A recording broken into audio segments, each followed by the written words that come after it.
ఈ discipline inculcate చేస్తాను. హ్మ్. ఫస్ట్ 2 వీక్స్ ఎవరైతే పిల్లవాడు మన కోచింగ్‌లో జాయిన్ అవుతాడో, హ్మ్.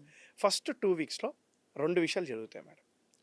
ఒకటి, ఎవ్రీ డే సిలబస్‌ని డీకోడ్ చేస్తాం మేడం. యూపీఎస్‌సి సిలబస్‌ని డీకోడ్ చేస్తాం. ఓకే. యూపీఎస్‌సి సిలబస్‌ని డీకోడ్ చేసి, సిలబస్ బై హార్ట్ చేయిస్తాం. ఈరోజు కూడా అర్థశాస్త్ర ఐఏఎస్ అకాడమీలో ఎవరైతే స్టూడెంట్ చదివారో, నిద్రలో లేపడిగిన జీఎస్ పేపర్ 2 4th చాప్టర్ ఏందంటే చెప్తాడు. ఓకే. అంటే సిలబస్ బై హార్ట్ చేస్తే ఏమవుతుందంటే madam, inter connecting the concepts easy అయిపోతుంది.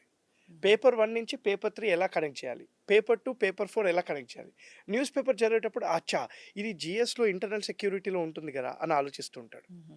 సో హ్మ్. అలా ఇంటర్ కనెక్టింగ్ చేసుకుంటూ ఉంటే సగం ప్రిపరేషన్ అయిపోతుంది. సో ఫస్ట్ 2 వీక్స్ మేము ఏం చేస్తాం అంటే బై హార్ట్ చేయిస్తాం, సిలబస్ మొత్తం బై హార్ట్ చేయిస్తాం. హ్మ్.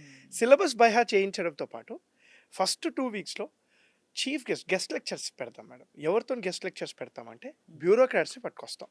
ఓకే. మాకు విఎన్ విష్ణు గారు అని చెప్పేసి ex IAS officer, Sattaru Umapathi garu ex IPS officer.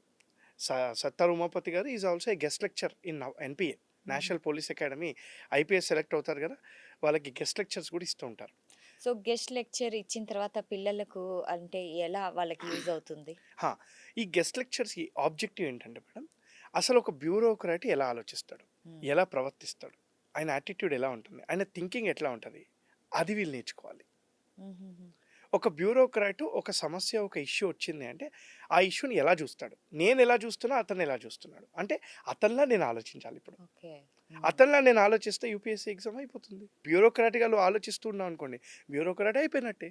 Exactly. So ఆ ఉద్దేశంలో గెస్ట్ లెక్చర్స్ పెడతాం ఫస్ట్ 2 వీక్స్. హుహు. అండ్ మూడోది ఫౌండేషన్ లెవెల్ ఎన్సీఆర్టీస్ నుంచి స్టార్ట్ చేసి మెల్లిగా అడ్వాన్స్ లెవెల్కి తీసుకెళ్ళి ఏ వీక్లో ఏదైతే సబ్జెక్ట్ అవుతుందో మేడం, ఆ వీక్ సబ్జెక్ట్ని క్లాస్ రూమ్ నోట్స్ నుంచి సండే రోజు ఎగ్జామ్ పెడతాం.